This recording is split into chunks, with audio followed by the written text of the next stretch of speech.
Hello, dear students. Welcome to I-Fal. My name is Teacher Nikki, and I am here to have another video lesson with you. So I am so excited to talk about a new topic for you today that will help you understand and construct better sentences using the English language. I know that these lessons will be very helpful for you to communicate using the English language that are grammatically correct and properly constructed, considering that we will be talking about some grammar topics. So I want you to concentrate on our lesson today, pay attention to our sample sentences, and please practice them very well even after the class. So let's go ahead and start our lesson. Let's go.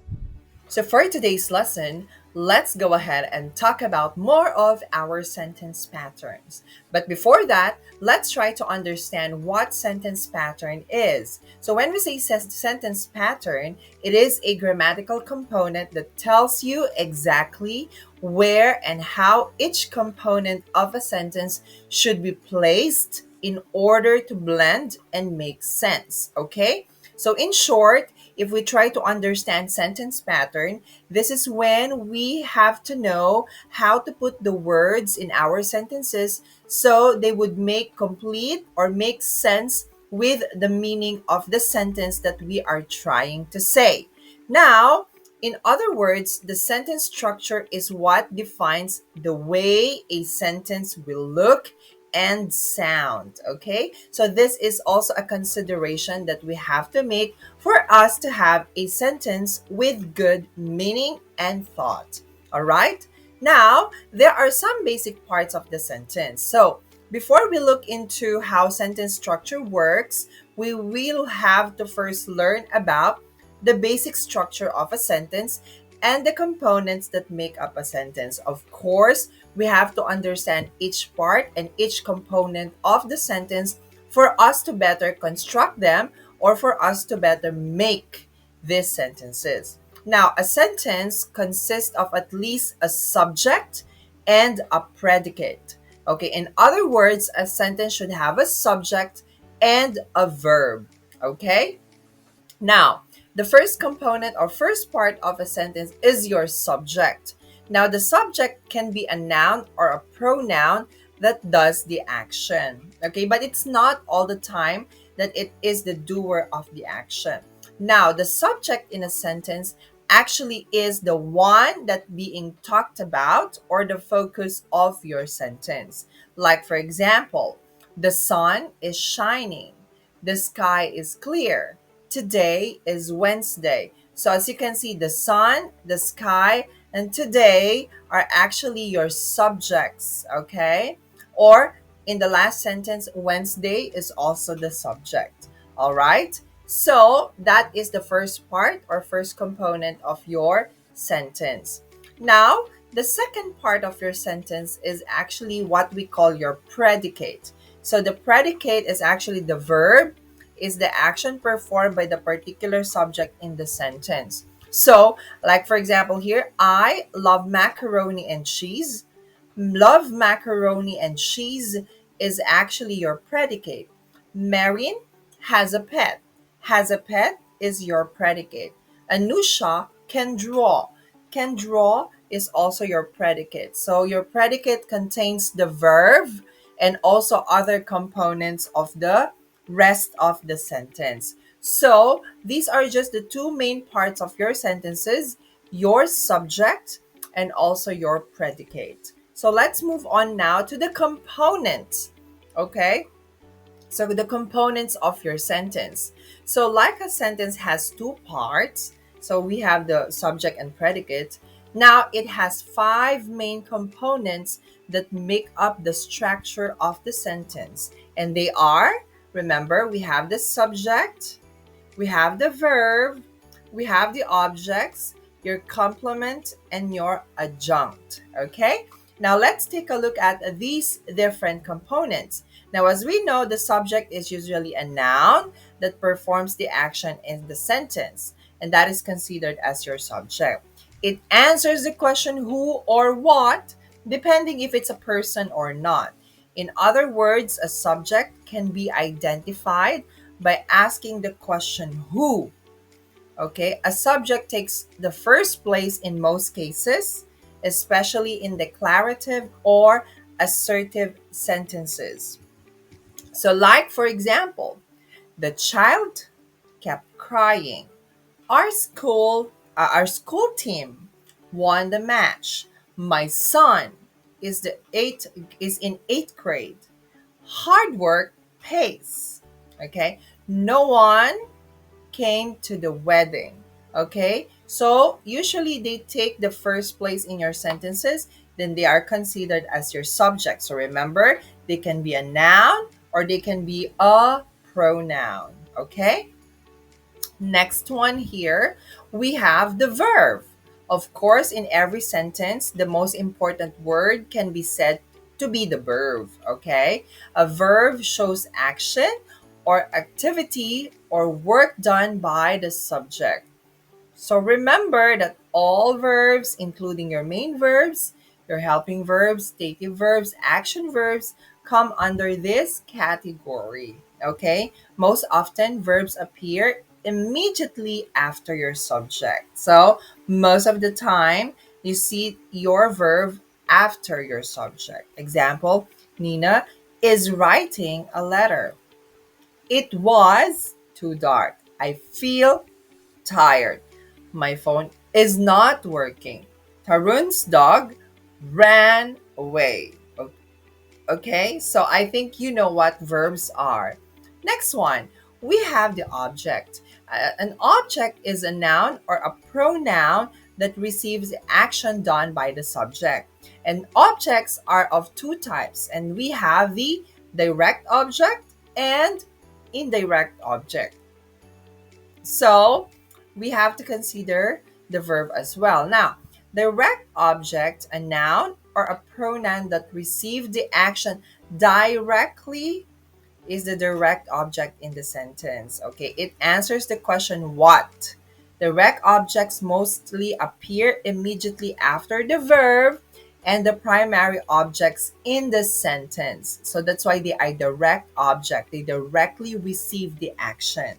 Okay, like for example, Harry bought what? A new car. So a new car is your direct object. My mom made what? A cake. I met who? My friend. She knows what? All the song. And we watched what? A movie. Okay? Now, we also have the indirect object. So, an indirect object is a noun or pronoun that is secondary object. It can be identified by asking the question whom. Okay, when there is an indirect object in a sentence, it is mostly placed after the verb before the direct object. Okay, like for example, so Vandana gave whom? Kirtana. Okay, a cake. So whom Kirtana is your indirect object, okay? And a cake is your direct object. Vandana gave a cake. To whom? Okay, Kirtana. My mom bought me, indirect object, me, a new dress. Okay, I gave him a chocolate.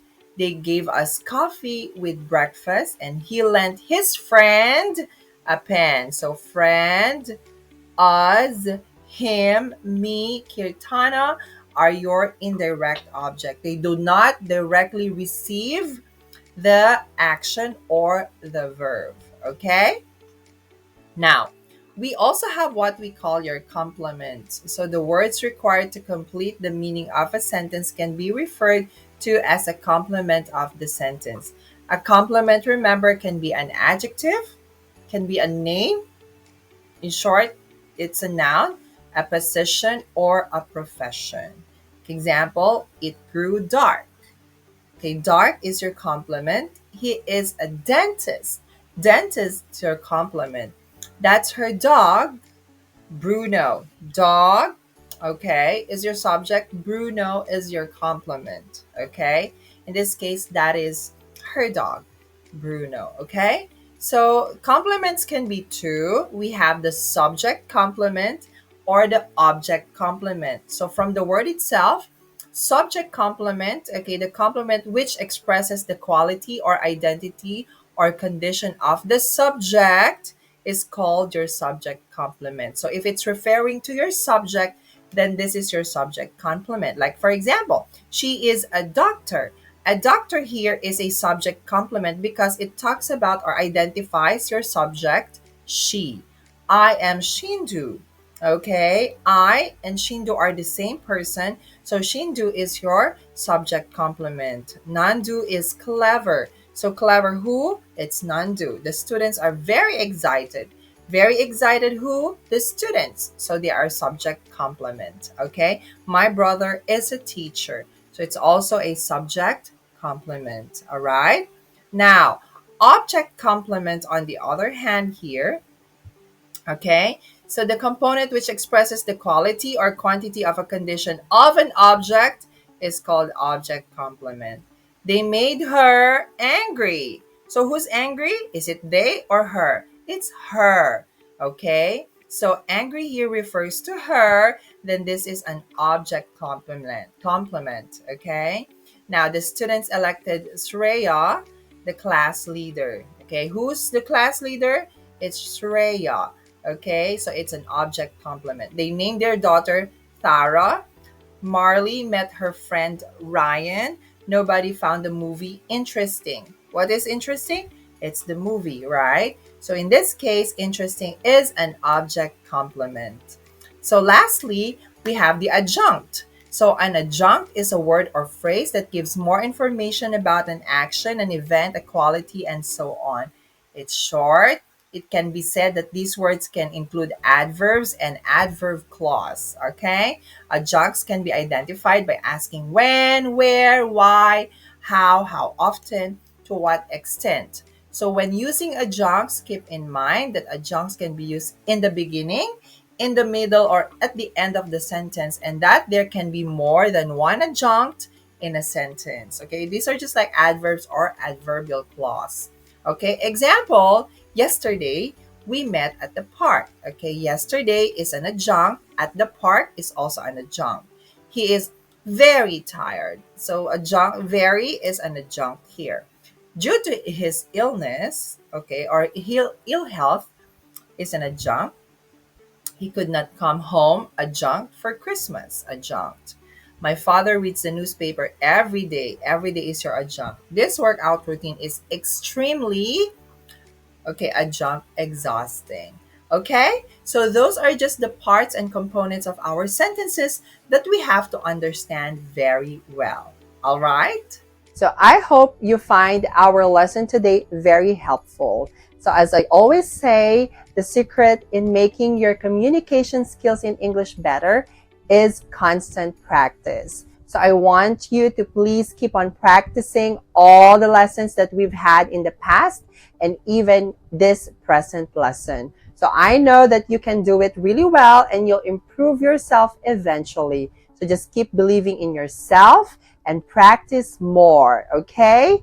Now, please stay tuned to our more lessons here in I-Fal, and please visit our website that I will flash on the next screen. I also encourage you to please subscribe to our classes because we have a lot of amazing teachers that will help you and guide you in improving your English skills. So once again, this is Teacher Nikki. So I'll just see you again on the next classes and video lessons that we're going to have. I know that we will have more amazing lessons in the future. So stay tuned and good luck.